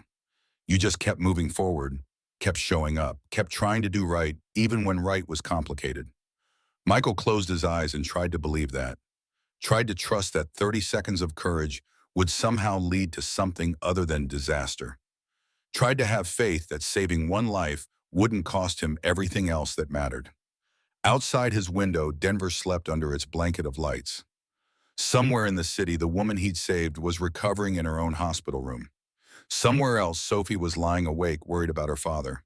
And somewhere on Highway 36, a scorch mark on wet pavement marked the spot where Michael Harrison's life had split into before and after. He'd chosen courage. Now he'd live with what courage cost. Michael woke on his 4th morning in Denver General to find an envelope on his bedside table. Plain white, no marking, sealed. His name written in precise handwriting across the front. He stared at it for several seconds before realizing his right hand had reached for it, automatically, fingers closing around the paper with only minor trembling. Progress. Small, but real. The envelope contained a letter on heavy cardstock, the kind that suggested money and importance. Michael awkwardly unfolded it with both hands, his damaged fingers making the simple task complicated. "Mr. Harrison, I understand you were injured rescuing my daughter from what could have been a fatal accident. I would like to meet with you to express my gratitude personally. My assistant will contact you to arrange a time at your convenience. Alexander Sterling, CEO, Sterling Industries." Michael read it 3 times. Alexander Sterling, the man whose name appeared on Michael's paychecks, whose office occupied the entire top floor of the building, where Michael had worked for 5 years without ever seeing him in person. The man whose daughter Michael had apparently saved without knowing who she was. The math recalculated itself in Michael's head. The Mercedes, the professional clothes, the confidence even unconsciousness couldn't completely erase. He'd pulled Olivia Sterling from that burning car. The daughter of one of Denver's wealthiest businessmen. The heir to a manufacturing empire worth hundreds of millions. Maria arrived with Sophie at 8 a.m., carrying coffee and breakfast sandwiches that Michael could almost manage to eat on his own now. Sophie climbed into her usual spot on the bed while Maria settled into the chair she'd occupied for 4 consecutive days. "Look at this." Michael handed her the letter. Maria read it, her eyebrows climbing toward her hairline. She set the letter down carefully as if it might combust. "Well, that's unexpected. Who's Alexander Sterling?" Sophie asked through a mouthful of egg sandwich. "The man who owns Daddy's company." Maria's tone was carefully neutral. and apparently the father of the woman Daddy saved. Michael watched understanding dawn on his daughter's face. She swallowed her food and looked at him with sudden intensity. Does that mean they'll give you your job back? I don't know, baby. Probably not how it works. But Maria was staring at the letter with an expression Michael recognized from their childhood when she'd solved a complicated math problem before anyone else in class. Michael, this changes things. This changes everything. Does it? Michael's discharge papers sat on the rolling table beside his bed, signed and ready. His prescriptions had been filled, physical therapy appointments scheduled, and in 3 days, Roger would officially begin the process of replacing him. A letter from the CEO didn't change any of those facts. Maria leaned forward. You saved his daughter's life. That's not nothing. That's leverage. I don't want leverage. I just want my now and my hands to work. Sometimes we don't get to choose what advantages we receive. Maria's voice was firm. You've spent 5 years being invisible at that company. Roger treats you like you're disposable. Maybe it's time someone higher up knew your name. Michael didn't respond. He'd never been comfortable with attention or recognition. He did his job, collected his paycheck, went home to Sophie. That had always been enough. The idea of using his injuries to gain favor felt wrong, like profiting from pain. But Maria had a point he couldn't quite ignore. The bills were already mounting. The hospital stay alone would cost tens of thousands even with insurance. The physical therapy was another several thousand. And with no income for the foreseeable future, Michael's carefully maintained financial stability was collapsing faster than he could calculate. A nurse arrived to remove Michael's IV and take final vitals before discharge. Maria took Sophie down to the cafeteria to give them space. The nurse worked efficiently, asking standard questions about pain levels and medication schedules. You're healing well. She disposed of the IV needle in a sharps container. The burns are responding to treatment. Just keep up with the ointment applications and follow up with Dr. Chen in 2 weeks. In my hands, the nerve damage will take time, months possibly, but I've seen worse cases recover. She offered an encouraging smile that didn't quite reach her eyes. Stay positive and committed to physical therapy. After she left, Michael sat alone in the hospital room and tried to inventory his situation with the same methodical approach he used for maintenance assessments. Facts only, no emotions clouding judgment. Fact, he had moderate function in his left hand, severely limited function in his right. Fact, he couldn't perform his job duties for at least 2 months. Fact, he would be fired in 3 days unless something changed. Fact, he had roughly $1,100 in available funds and bills that would consume that within weeks. Fact, Alexander Sterling wanted to meet with him. That last fact sat apart from the others, an unknown variable in an equation Michael didn't know how to solve. Meeting with Sterling could mean anything from a polite thank you to actual assistance. Or it could mean nothing at all, just the performative gratitude of wealthy people who felt obligated to acknowledge the help staff who saved their families. Maria and Sophie returned. They helped Michael gather his belongings, his ruined jacket in a plastic bag, his damaged phone that barely held a charge, the clothes he'd worn 4 days ago now cleaned, but still carrying faint smoke smell. The discharge process took another hour of paperwork and final instructions. Then they were walking out of Denver General into afternoon sunshine that felt too bright after days of fluorescent hospital lighting. Michael moved slowly, his back still protesting movement, his balance slightly off. Sophie held his left hand carefully, avoiding pressure on the healing burns. Maria's Honda Civic sat in the parking structure. They drove through Denver traffic in relative silence, Sophie playing a game on Maria's phone in the back seat, Michael watching the city pass by his window. Everything looked the same as 4 days ago, but felt fundamentally different, as if the accident had shifted reality slightly left of where it used to be. The apartment complex appeared shabby in afternoon light, peeling paint on the exterior walls, cracked asphalt in the parking lot, chain-link fences separating one section of poverty from another. Michael had never much noticed the decay before. He'd been too busy surviving to care about aesthetics. Now seeing it through the lens of potential homelessness, every flaw stood out sharp and accusatory. Inside the apartment felt smaller than he remembered. Sophie's artwork covered the refrigerator. Dishes sat in the sink from breakfast 4 days ago. The air was stale from being closed up. Maria opened windows while Sophie ran to her room, needing the comfort of familiar things after days of hospital waiting rooms. Michael lowered himself onto the couch with exaggerated care. Every movement pulled at burned skin and healing cuts. He'd refused the strongest pain medications at discharge, needing his mind clear. But now he regretted that choice as his body cataloged every injury in precise detail. Maria sat beside him. Sterling's assistant called while you were getting dressed. They want to meet tomorrow morning at 10 a.m. I told them you'd call back to confirm. Tomorrow. Michael had imagined more time to prepare to figure out what he'd say to the man whose daughter he'd saved. One day wasn't enough. I'll watch Sophie. Maria anticipated his next concern. You go to the meeting, hear what he has to say. And if it's nothing, if it's just a handshake and a thank you, then we go to plan B. Michael waited for her to elaborate. When she didn't, he asked, what's plan B? I'm still working on that part. Maria's attempt at humor fell flat. Look, I can cover next month's rent. Between us, we'll figure out food and bills. It won't be comfortable, but Sophie won't go hungry, and you won't lose this place. That's not sustainable past 1 month. I know, which is why you're going to that meeting and you're going to let Alexander Sterling help you if he offers. Michael wanted to argue to insist he didn't need help from wealthy benefactors who thought money solved everything.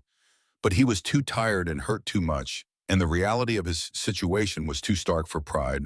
So he just nodded and let his head fall back against the couch cushions. Sophie emerged from her room with her favorite stuffed elephant, the one Catherine had won at a carnival 3 years ago. She climbed onto the couch between Michael and Maria and tucked herself against her father's side. The three of them sat like that while afternoon became evening, while the apartment grew darker, while the weight of uncertainty pressed down from all sides. That night, after Maria left and Sophie was asleep in her own bed, Michael stood at his bedroom window looking out at the parking lot. His phone buzzed with a text from an unknown number. This is Jennifer Cole, Mr. Sterling's executive assistant, confirming your 10 a.m. meeting tomorrow at Sterling Industries headquarters. Please check in at the executive reception on the 15th floor. Michael typed a one-handed response, confirmed. Thank you. 3 dots appeared, then disappeared, then appeared again. Finally, Mr. Sterling is looking forward to meeting you. What you did took extraordinary courage. Michael didn't know how to respond to that, so he didn't. He set the phone aside and continued staring out the window at nothing in particular. Courage. Everyone kept using that word like it was something noble and pure. But courage, from Michael's perspective, felt more like panic and desperation, 30 seconds of not thinking clearly enough to choose self-preservation. Real courage would have been driving past, letting professionals handle it, going home to Sophie safe and uninjured. Real courage would have been choosing his daughter over a stranger. But he hadn't, and now he'd live with that choice and its cascading consequences for the rest of his life, however long or short that turned out to be. Morning came too quickly. Michael woke to Sophie bouncing on his bed, already dressed for school, in clothes Maria must have laid out the night before. Maria herself appeared in the doorway holding coffee and looking unreasonably alert for 7 a.m. Big day, she handed him the mug. Wear something nice. I don't really have nice. That's not true. Your interview shirt from 5 years ago. The blue one. Michael had forgotten about that shirt bought specifically for his Sterling Industries interview and worn perhaps twice since. He found it in the back of his closet, wrinkled but serviceable. Getting it on over his bandaged arms required Sophie's help, with the buttons, her small fingers working carefully while Michael held still. You look fancy, Daddy. Sophie stepped back to admire her work. Thanks, baby. Michael checked his reflection in the bathroom mirror. The shirt hung looser than 5 years ago, weight he'd lost during Catherine's illness and never gained back. The burns on his neck were visible above the collar. His face looked gaunt, aged beyond his 36 years. He looked like exactly what he was, a man barely holding himself together. Maria drove him to Sterling Industries headquarters, the same building where he'd worked for 5 years, but had never been above the 3rd floor. The building rose 20 stories in steel and glass, a monument to corporate success. Michael had always used the service entrance in the back near the loading docks and maintenance facilities. Today, Maria dropped him at the main entrance. Call me when it's done. She squeezed his shoulder carefully. And Michael, let him help you. Whatever he offers, say yes. Before Michael could respond, she pulled away from the curb, leaving him standing on the sidewalk in his wrinkled blue shirt and work boots because he didn't own dress shoes. The lobby was all marble and modern art, the kind of space designed to intimidate. Michael approached the security desk, where a young woman in a professional blazer looked up from her computer. I have a meeting with Mr. Sterling, 10 a.m. Name Michael Harrison. Her fingers flew across her keyboard. She printed a visitor badge and gestured toward the elevator bank. 15th floor, executive reception will direct you from there. The elevator was glass-walled, offering views of Denver as it climbed. Michael watched the city shrink below him and tried to remember how to breathe normally. By the time the doors opened on the 15th floor, his heart was hammering in a way that had nothing to do with physical exertion. Executive reception was a study in quiet luxury. Leather chairs, abstract paintings, a receptionist behind a desk made of what looked like solid walnut. She smiled at Michael with practiced warmth. Mr. Harrison, Mr. Sterling is expecting you. Please have a seat. He'll be with you shortly. Shortly turned out to be 15 minutes. Michael sat in one of the leather chairs and tried not to touch anything, hyper-aware of his bandaged hands and work boots. Other people passed through the reception area, all of them dressed in suits that probably cost more than Michael's monthly rent. None of them looked at him directly. Mr. Harrison. A woman in her 40s appeared impeccably dressed, her expression professionally pleasant. I'm Jennifer Cole, Mr. Sterling's assistant. Thank you for coming. Please follow me. She led him down a corridor lined with photographs of Sterling Industries' history, factory openings, product launches, charity events. Alexander Sterling appeared in many of them, aging backward as the photographs went earlier in time. Always in control, always projecting confidence. They reached a corner office with floor-to-ceiling windows overlooking downtown Denver. Jennifer knocked once and opened the door. The office was exactly what Michael expected. Massive desk, expensive furniture walls lined with awards and commendations. Alexander Sterling stood at the windows, hands clasped behind his back. He turned as they entered. He was in his late 50s, gray hair perfectly styled, wearing a suit that probably cost more than Michael's truck.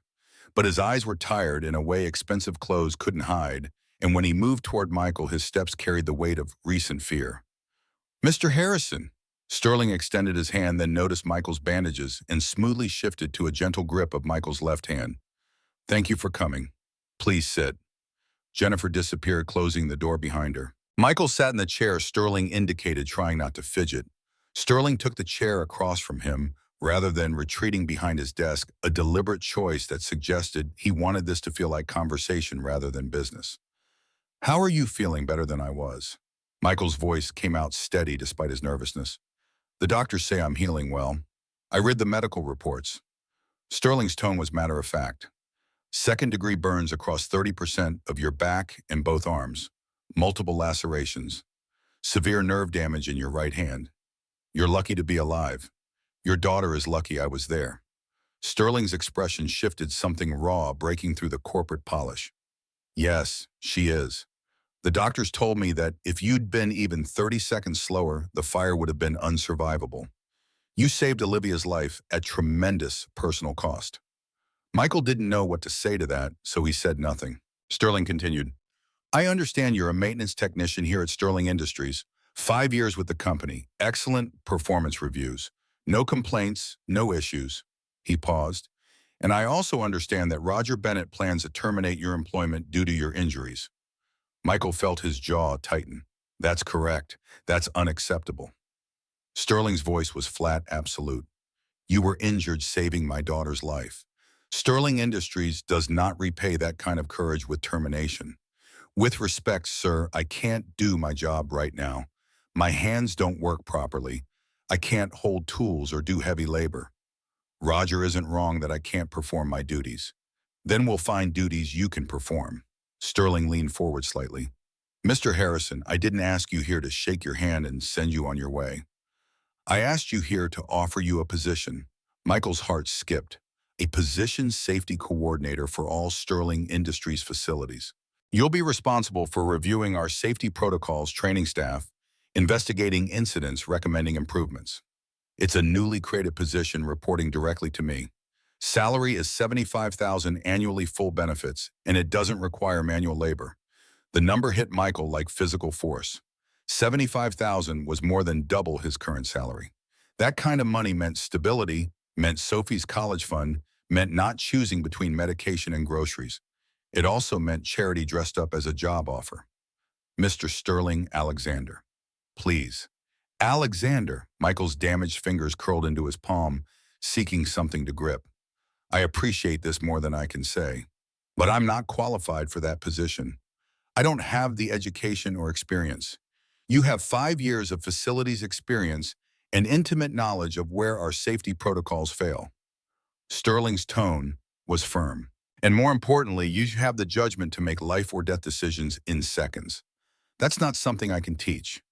This is because I saved Olivia. Yes, Sterling didn't flinch from it. I'm offering you this position because you saved my daughter's life. Is that charity? Partially. But it's also recognition that the kind of person who runs into fire for a stranger is exactly the kind of person I want overseeing safety for 3,000 employees. Michael wanted to accept immediately, wanted to solve all his financial problems with a single word. But something held him back. Some instinct that said accepting help this large came with obligations he couldn't yet see. What about Roger? He's my direct supervisor. This would Roger Bennett no longer has authority over your employment. Sterling's voice took on an edge. As of this morning, you report to me. I've already had HR process the paperwork. You start Monday if you accept. Monday was 4 days away. 4 days to let his hands heal a bit more, to process everything that had happened, to prepare Sophie for how their life was about to change. And the answer was obvious, really. Pride didn't pay rent. Principle didn't feed his daughter. Sometimes you accepted help when it was offered, especially when refusing it meant hurting the one person who depended on you most. I accept. Thank you. The words felt simultaneously like surrender and salvation. Sterling's expression softened into something approaching a genuine smile. Good. Jennifer will handle all the details. You'll work from home initially while you continue physical therapy. We'll set you up with a laptop and phone this week. He stood, indicating the meeting was ending. One more thing. Olivia wants to meet you. She's still in the hospital, but she's conscious now and asking about the man who saved her life. Michael rose carefully, his back protesting. I'd like that. Sterling walked him to the door. Mr. Harrison Michael, I know this feels overwhelming. I know you're probably questioning my motives and wondering what you've gotten yourself into. But I want you to understand something. He paused, making sure Michael was listening. You gave me back my daughter. There is no salary, no position, no amount of money that adequately repays that debt. This is the least I can do. They shook hands again. Sterling's grip careful around Michael's damaged fingers. Then Jennifer was there, guiding Michael back through the corridors, talking about paperwork and start dates and equipment delivery. Michael heard maybe half of it, his mind still processing the conversation that had just rewritten his entire future. In the elevator going down, Michael finally let himself feel it. Relief so profound it weakened his knees. He leaned against the glass wall and watched Denver rise back up to meet him, each floor bringing him closer to calling Maria with news that would change everything. Michael met Olivia Sterling 3 days before starting his new position. The meeting happened at Denver General, where she occupied a private room on the hospital's top floor, the kind of accommodation that came with executive health plans and family wealth. Maria had offered to watch Sophie, but Michael brought his daughter anyway. This felt important enough that Sophie should be part of it, a decision that made sense emotionally, even if he couldn't quite articulate why. They took the elevator to the 8th floor. Sophie held Michael's left hand, her palms slightly sweaty with nerves. She'd asked 17 questions during the drive about what Olivia would be like, whether she'd be scary, whether they had to dress fancy. Michael had answered as best he could while privately wondering the same things. The private wing was notably quieter than the rest of the hospital. Thick carpeting absorbed sound. Artwork lined the walls, actual paintings rather than mass-produced prints. A nurse at the station looked up as they approached. We're here to see Olivia Sterling. Michael gave his name. She's expecting us. The nurse smiled and gestured down the hall. Room 847. She's awake and doing much better today. They walked slowly, Michael's back still protesting extended movement. Sophie stayed close to his side, her earlier excitement replaced by sudden shyness. At room 847, Michael knocked softly. Come in. The voice was female, young, stronger than Michael expected from someone who'd been in a coma 4 days ago. He pushed the door open. The room was large by hospital standards, with actual furniture beyond the medical bed.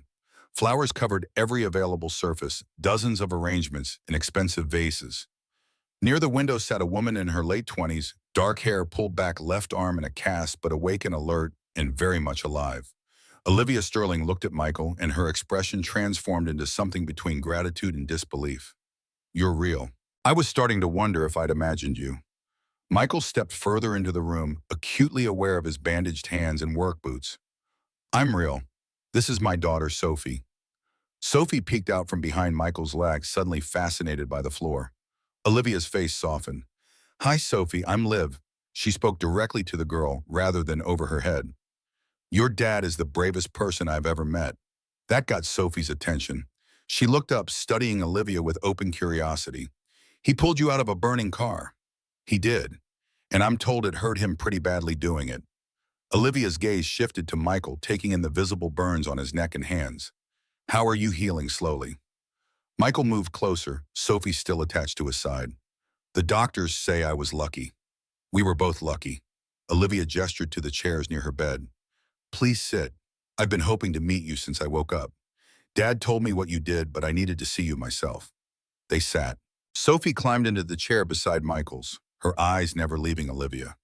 The young woman looked tired despite her strength. Dark circles under her eyes suggesting pain not quite controlled by medication. I don't remember the accident. Olivia's tone was conversational, but Michael heard the frustration underneath. One moment I was driving to work, swerving to avoid a deer.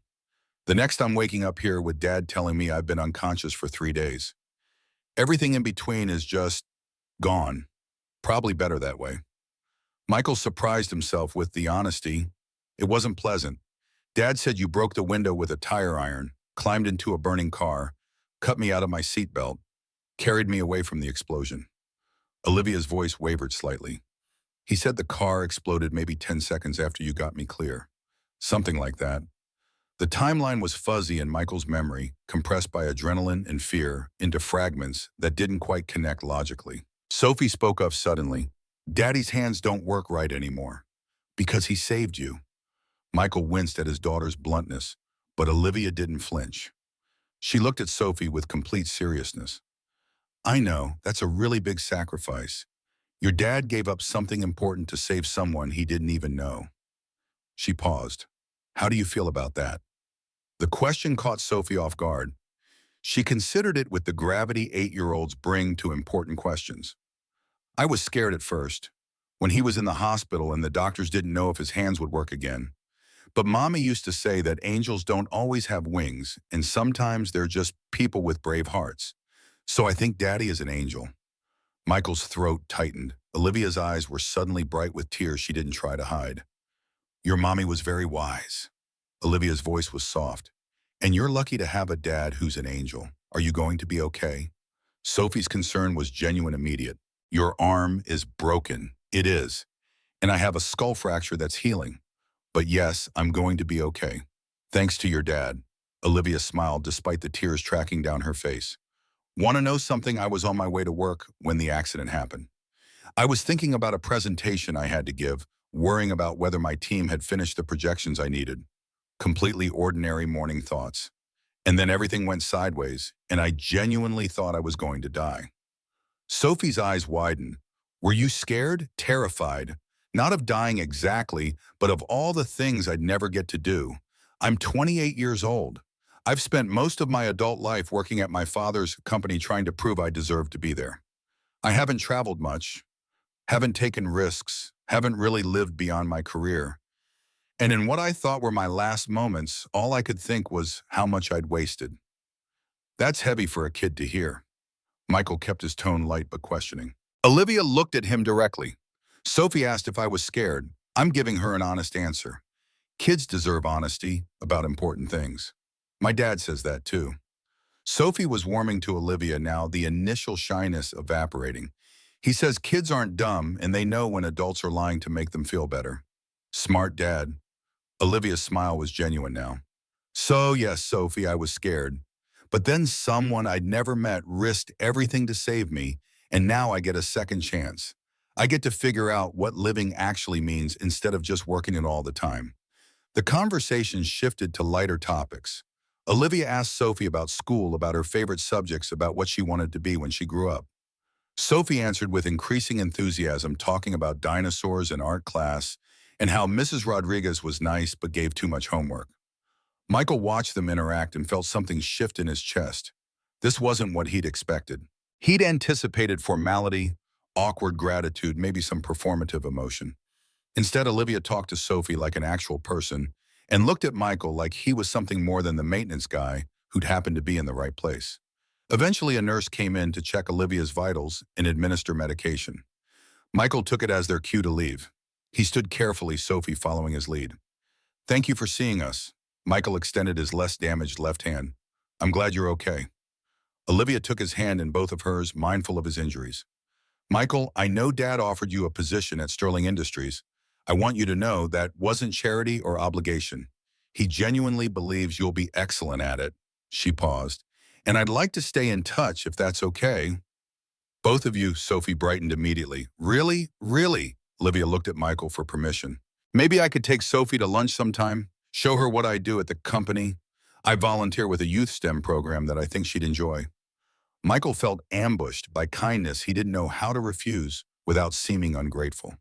"Sure. Yeah, that would be nice." They exchanged phone numbers, Olivia saving Michael's contact with visible relief as if she'd been afraid he'd disappear. At the door, Sophie turned back. "I'm glad you didn't die." Her voice was matter of fact. "Daddy would have been really sad if you died after he saved you." Olivia laughed, the sound slightly watery. "I'm glad I didn't die too, Sophie. And I promise I'm going to try to do something worthwhile with the life your dad gave me." In the elevator, Sophie was unusually quiet. Michael let her process, knowing she'd speak when ready. They were in the parking lot before she finally said, "I like her." "Me too, baby. She's not like how rich people are on TV. How are rich people on TV mean? Or they don't care about regular people." Sophie's logic was characteristically direct, but she cared that your hands got hurt. "And she wants to have lunch with me, even though we're not rich. Some people are good no matter how much money they have." Michael unlocked the truck. "And some people are mean no matter how poor they are. Money doesn't really change who people are inside." Did Mommy know Olivia? The question came from nowhere, catching Michael completely off guard. "No, baby. Mommy died before the accident. Because Olivia said the thing about angels not having wings. That's what Mommy always said." Sophie's voice was thoughtful. "Maybe Mommy sent Olivia to us so we wouldn't be so lonely anymore." Michael's vision blurred. He blinked hard, fighting back tears. "Maybe she did, sweetheart." That weekend, Michael started his new position from the kitchen table that Catherine had wanted to refinish. Sterling Industries had delivered a laptop, a company phone, and a stack of safety protocols to review. The work was mostly reading and note-taking tasks his damaged hands could manage with frequent breaks. Sophie sat at the same table working on homework, occasionally looking up to ask questions or just verify her father was still there. The normalcy of it felt surreal after weeks of crisis. They were sitting at their kitchen table doing ordinary things as if Michael's life hadn't completely transformed. Monday morning brought his first virtual meeting with the safety department heads. Michael logged in 5 minutes early, nervous energy making his damaged fingers twitch. 7 faces appeared on screen, all older than him, all looking skeptical. The meeting was led by a woman named Patricia Chen, no relation to Dr. Chen, who'd been handling safety coordination before Michael's position was created. Her expression suggested she wasn't thrilled about the new hierarchy. "Mr. Harrison." Her tone was professionally cool. "Welcome to the team. Perhaps you could tell us about your background in safety management." The question was a trap, and they both knew it. Michael had no background in safety management beyond knowing what maintenance work was dangerous. But Alexander Sterling had hired him anyway, and these people were smart enough to know one thing. "I don't have a traditional background." Michael kept his voice steady. "I spent 5 years doing facilities maintenance, which means I have extensive experience with what actually goes wrong in the field versus what the protocols say should go wrong. I've seen the gap between theory and practice. That's what I bring to this position." Patricia's expression didn't change. With respect, seeing problems and managing safety programs are very different skill sets. "Agreed, which is why I'm here to learn from all of you." Michael had spent the weekend preparing for this resistance. "You're the experts in safety management. I'm the expert in how things actually break and hurt people. Between us, we should be able to make Sterling Industries safer." The meeting continued for 90 minutes. Michael mostly listened, taking notes, asking questions when something didn't make sense. By the end, Patricia's expression had shifted from hostile to merely skeptical, which Michael counted as progress. After the meeting ended, his company phone rang. Alexander Sterling's name appeared on screen. How'd it go? Sterling's tone was casual, but Michael heard the real question underneath. About as expected. They think I'm unqualified and only here because of nepotism. Technically, it's not nepotism. You're not family. Sterling sounded amused. But yes, they'll think that. Prove them wrong. Working on it? Michael glanced at the pages of notes he'd taken. Give me 3 months and I'll have a report on our top 10 safety vulnerabilities with actionable solutions. I believe you will. Sterling paused. How are your hands better? Physical therapy is helping. Good. Take care of yourself, Michael. Sterling Industries needs you healthy. After he hung up, Michael sat staring at his laptop screen, processing the unreality of his new situation. He had a salary that could actually support Sophie comfortably, benefits that would cover his medical bills, a position that didn't require his hands to work perfectly, all because he'd made one choice on Highway 36. Catherine had been wrong about one thing, Michael realized. She'd always said his need to help people would get him hurt. She'd been right about that part, but she hadn't foreseen that sometimes getting hurt, helping people led somewhere better than where you'd been before. 2 weeks into his new position, Olivia was released from the hospital. She called Michael that evening, her voice bright with freedom. I'm out, finally. I've been home for 3 hours, and I've already had 2 meetings because apparently my management team thinks skull fractures don't require rest. Her laugh was rueful. I was calling to see if you and Sophie wanted to come to dinner this Friday. Dad's been wanting to thank you properly, and I promised Sophie we'd have lunch. Michael hesitated. Dinner at the Sterling house felt like crossing a line from professional gratitude into personal relationship, and he wasn't sure he was ready for that complexity. As if reading his mind, Olivia added, It's casual, just dinner. Dad grills a mean steak, and I make excellent mashed potatoes despite having only one functioning arm. Sophie can swim in the pool if she wants. No pressure, no formal anything. The pool sold it. Sophie had been begging for swimming lessons, but Michael couldn't afford them. Okay, what time's 6 o'clock? I'll text you the address. And Michael, bring your appetite.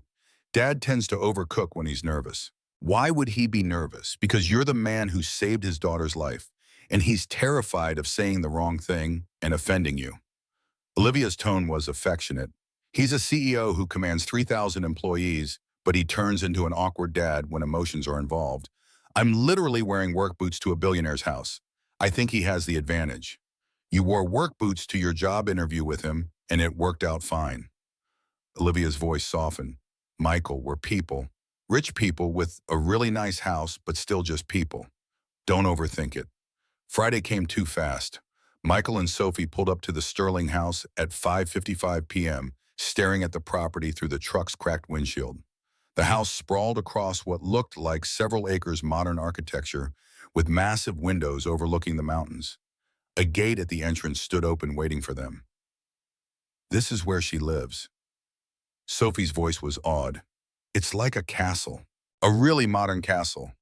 Michael drove through the gate, following the curved driveway to the main entrance. His truck looked embarrassingly shabby, parked beside the Mercedes and Audi, already in the driveway. The front door opened before Michael could knock. Olivia appeared dressed casually in jeans and a sweater, her cast decorated with marker drawings. She'd let Sophie sign it during their hospital visit, a chaotic rainbow that covered half the plaster. You made it. Olivia's smile was genuine. Sophie, I love your dress. Sophie beamed, spinning to show off the purple dress Maria had bought specifically for tonight. It has pockets. The best dresses always do. Olivia led them inside through an entryway that could have fit Michael's entire apartment. The house was beautiful but lived in comfortable rather than museum perfect. Family photos covered one wall documenting Olivia's life from childhood through college graduation. Alexander appeared from what looked like a kitchen, wearing jeans and a polo shirt, somehow more intimidating in casual clothes than he'd been in his office suit. Michael, Sophie. Welcome, dinner's almost ready? Olivia promised me you like steak. Love it. Michael shook Alexander's offered hand. Thank you for having us. Thank you for saving my daughter's life. Alexander's tone was matter-of-fact, stating an obvious truth. Everything else is just details. Dinner was served on a back patio overlooking a pool and the mountains beyond. Alexander had indeed overcooked the steaks slightly, but they were still excellent. Olivia's mashed potatoes were perfect. Sophie ate like she'd never seen food before, enthusiastically narrating her opinions on each dish. The conversation flowed easier than Michael expected. Alexander asked about his new position, but didn't talk about work extensively. Olivia told stories about her recovery, making them funny rather than traumatic. Sophie described her school projects with the kind of detail only 8-year-olds thought were interesting.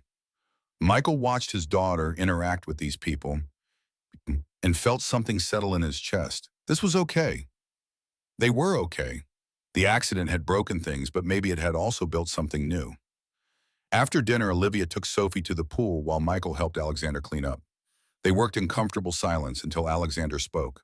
"I need to tell you something." He set down the plate he'd been rinsing. "Roger Bennett filed a complaint about your promotion, claims it was favoritism and that proper procedures weren't followed." Michael's hands tightened on the dish towel. "Is my position in jeopardy? Not even remotely. I'm the CEO. Roger is a middle manager with an inflated sense of his own importance." Alexander's voice was flat final. "But I wanted you to know so you're not blindsided. He's making noise about going to the board. Let him." Michael surprised himself with how calm he felt. "I saved your daughter's life. If the board has a problem with you rewarding that, they're welcome to explain why I should have let her burn." Alexander's expression shifted into something like respect. "That's exactly the attitude I hoped you'd have." He paused. "Roger will make this difficult. He has allies. People who think the maintenance guy doesn't deserve an executive position. Then I'll prove them wrong." Michael met Alexander's gaze directly. "Give me 6 months. I'll show you returns on safety improvements that justify my salary twice over." "You have a deal." Alexander extended his hand. They shook on it, an agreement that had nothing to do with contracts and everything to do with mutual respect. Outside, Sophie's laughter echoed from the pool.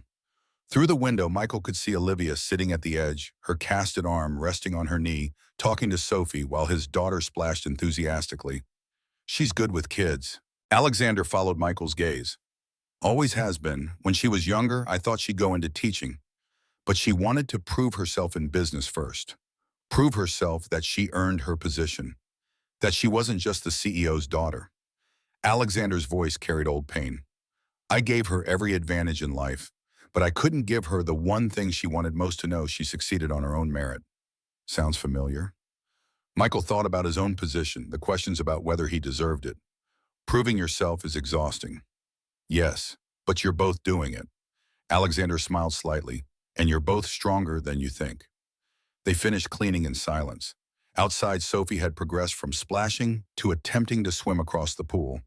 Olivia cheered her on, offering encouragement and tips. The scene looked domestic normal, like they were family, rather than strangers brought together by trauma. Michael's phone buzzed, Maria checking in. He texted back that everything was fine, better than fine, and maybe he'd explain later when he understood it himself. By 8 o'clock, Sophie was exhausted from swimming and full of steak. She fell asleep in the truck before they had even reached the gate. Michael drove home through Denver's evening traffic, his daughter snoring softly in the passenger seat, and let himself feel it fully. Gratitude, relief, hope, emotions he'd barely let himself experience since Catherine died, too busy surviving to think about actually living. But maybe Olivia had been right. Maybe he got a second chance too, not just her. Maybe saving someone's life meant he had also saved his own in the process.